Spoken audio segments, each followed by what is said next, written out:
ప్రభు నామంలో అందరికీ వందనాలు ప్రియులారా. ఈరోజు మరి బైబిల్ గ్రంథములో ఉన్నటువంటి అపోస్తలులు ఎవరెవరు ఏంటి అనేది మరి కొంతసేపు వారి గురించి మనం ఆలోచన చేద్దాం. బైబిల్లో వాళ్ళు ఎక్కడెక్కడ ఉన్నారు, వారి పేర్లు ఏంటి, ఏ వచనాల్లో ఏ గ్రంథాల్లో వారు ఉన్నారో మనం ఒకసారి చూద్దాం ప్రియులారా. అపోస్తలులు మనకందరికీ తెలిసిందే. అపోస్తలులో ప్రథముడుగా ఉన్నటువంటి ఆయన సీమోను పేతురు.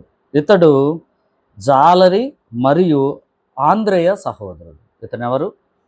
జాలరి మరియు ఆంద్రేయ యొక్క సహోదరుడు. ఈ యొక్క విషయము బైబిల్ గ్రంథములో యోహాను సువార్త 1వ అధ్యాయము 40వ వచనములో ఈ యొక్క విషయాన్ని మనం గమనించవచ్చు. అలాగనే ఆంద్రేయ రెండవ వాడైనటువంటి వ్యక్తి ఎవరయ్యా అంటే ఆంద్రేయ. ఇతడు జాలరి మరియు సీమోను పేతురు సహోదరుడు. ఇతడు జాలరి మరియు సీమోను పేతురు యొక్క సహోదరుడు. ఈ యొక్క విషయము అదే యోహాను సువార్త 1వ అధ్యాయము 40వ వచనంలో మనం చూడవచ్చు, ఇద్దరు అన్నదమ్ములు. అలాగనే మూడవ వ్యక్తి యాకోబు. ఇతడు జాలరి మరియు యోహాను సహోదరుడు.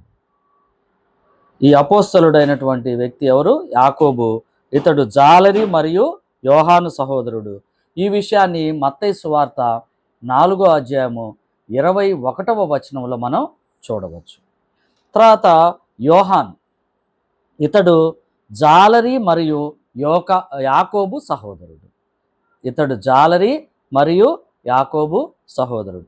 ఈ విషయాన్ని అదే మత్తయి సువార్త 4వ అధ్యాయం 21వ వచనంలో మనం గమనించవచ్చు. వీరిద్దరూ కూడా మరి సహోదరులుగా మనం చూడవచ్చు. అలాగనే ఫిలిప్పు. ఇతను బెత్సయిదా వాడైన ఇతడు తన స్నేహితుడైన నతానియేలును ప్రభువైన యేసుకు పరిచయం చేసిన వ్యక్తి. మనకందరికీ తెలుసు, నతనయేలుని పరిచయం చేసినటువంటి వ్యక్తి ఎవరయ్యా అంటే ఇతను ఫిలిప్పు. ఇతను బెత్సయిదా వాడు. ఈ యొక్క విషయము యోహాను సువార్త 1వ అధ్యాయము 43వ వచనంలో ఈ విషయాన్ని మనం గమనించవచ్చు. అలాగనే నతనియేలు. ఇతనికి బర్తలోమయి అను మారు పేరు కూడా కలదు. నతనియేలుకు మరొక పేరు ఉన్నది, అదేంటిది? బర్తలోమయి. ఇతన్ని మనము ఈ అపోస్తలుని ఎక్కడ చూడవచ్చు అంటే యోహాను సువార్త 1వ అధ్యాయము 45వ వచనంలో ఈ యొక్క విషయాన్ని మనం చూడవచ్చు, ఈ అపోస్తలుని. అలాగనే మత్తయి తెలుసు మనందరికీ. సుంకరి అయిన ఇతనికి లేవి అను మారు పేరు కలదు. ఇతనికి కూడా ఒక మారు పేరుంది, లేవి అని. ఇతను ఎవరు? సుంకరి. ఇతని పేరేంటి? మత్తయి. ఈ యొక్క విషయం ఎక్కడుందంటే బైబిల్ గ్రంథములో అనగా నూతన నిబంధనలో లూకా సువార్త 5వ అధ్యాయము 27వ వచనములో మరి యొక్క మత్తయి గురించినటువంటి అపోస్తలుడు గురించినటువంటి విషయాన్ని మనం గమనించవచ్చు ప్రియులారా. అలాగనే లెబ్బయి. ఇతనికి తద్దయి అను మారు పేరు కలదు. లెబ్బయికి తద్దయి అని మరి ఒక పేరు ఉన్నది ప్రియులారా. ఇతని గురించి మనం బైబిల్ గ్రంథంలో ఎక్కడ చూడొచ్చు అంటే మత్తయి సువార్త 10వ అధ్యాయము 3వ వచనంలో చూడవచ్చు. అలాగనే చిన్న యాకోబు. అల్ఫయి కుమారుడైన ఇతడు బహుశా మత్తయి సహోదరుడై ఉండవచ్చని బైబిల్ పండితులు చెబుతున్నారు. ఎలాగా? మరొకసారి చూద్దాం. ఇతను ఎవరు? అల్ఫయి కుమారుడైన వాడు. ఇతను ఏమై ఉండవచ్చు? మత్తయి యొక్క సహోదరుడై ఉండవచ్చును అని బైబిల్ పండితులు చెబుతున్నారు. ఈ యొక్క విషయము లేదా ఈ యొక్క అపోస్తలుడు గురించి బైబిల్ గ్రంథములో మత్తయి సువార్త 10వ అధ్యాయము 3వ వచనములో ఈ యొక్క విషయాన్ని పొందుపరచబడింది. అలాగనే సీమోను. కనానీయుడైన ఇతడు యూదా తిరుగుబాటుదారుల సంస్థలో సభ్యుడు. సీమోను పేతురు పక్కన మొదటగా ఉన్నప్పుడు ఇతను సీమోను కనానీయుడు, ఇతడు యూదా తిరుగుబాటుదారుల సంస్థలో సభ్యుడు. అయితే ఇతని గురించి మత్తయి సువార్త 10వ అధ్యాయము 4వ వచనంలో మనం గమనించవచ్చు. అలాగనే ప్రియులరా, తోమ కమల పిల్లల్లో ఒకడైన ఇతనికి దిదుమ అను మారు పేరు కలదు. వీళ్ళు కమల పిల్లలని, ఇతనికి మరి ఒక మారు పేరుంది, అదేంటంటే దిదుమా. ఈ యొక్క విషయము యోహాను సువార్త 11వ అధ్యాయము 16వ వచనంలో యొక్క విషయాన్ని మనం గమనించవచ్చు. తర్వాత ప్రియులరా, మనకందరికీ తెలుసు ఇస్కరియోతు యూదా, ఇతడు ద్రోహి, 30 వెండి నాణెములకు మన ప్రియ ప్రభువుని అమ్మివేసినటువంటి వాడు. ఇతని గురించి యోహాను సువార్త 6వ అధ్యాయము 70వ వచనంలో మనం చదవచ్చు. అలాగనే మత్తీయా, ప్రియులరా గమనించండి, మత్తీయా ఇతడు ఇస్కరియోతు యూదా స్థానములో అపోస్తలుగా ఎన్నుకోబడినటువంటి వాడు. యూదా స్థానములో చేర్చబడినటువంటి వాడు ఎవరయ్యా అంటే మత్తీయా.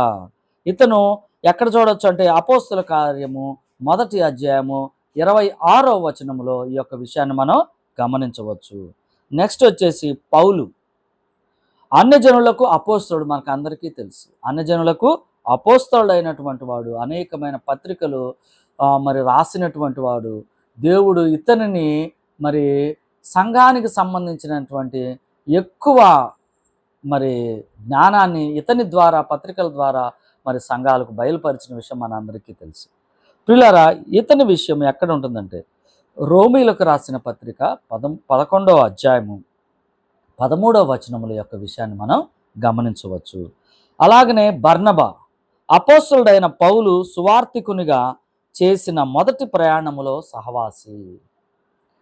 అపోస్తలుడు చేసినటువంటి మొదటి ప్రయాణంలో బర్నబా, వీరిద్దరూ కూడా సువార్త పనిలో మరి ముందుకు వెళ్ళినటువంటి విషయాన్ని మనం గమనించవచ్చు.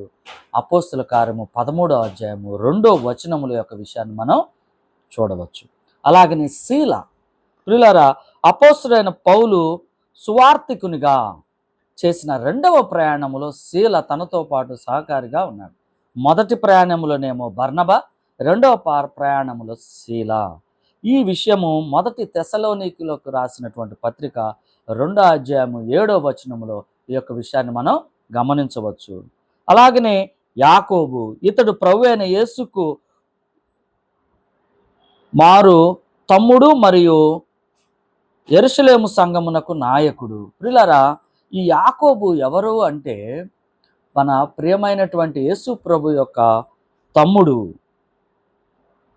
అలాగనే యెరూషలేము సంఘమునకు నాయకుడుగా మనం చూడవచ్చు. ఈ విషయం గలతీయులకు రాసినటువంటి పత్రిక 1వ అధ్యాయం 19వ వచనంలో మనం చూడవచ్చు.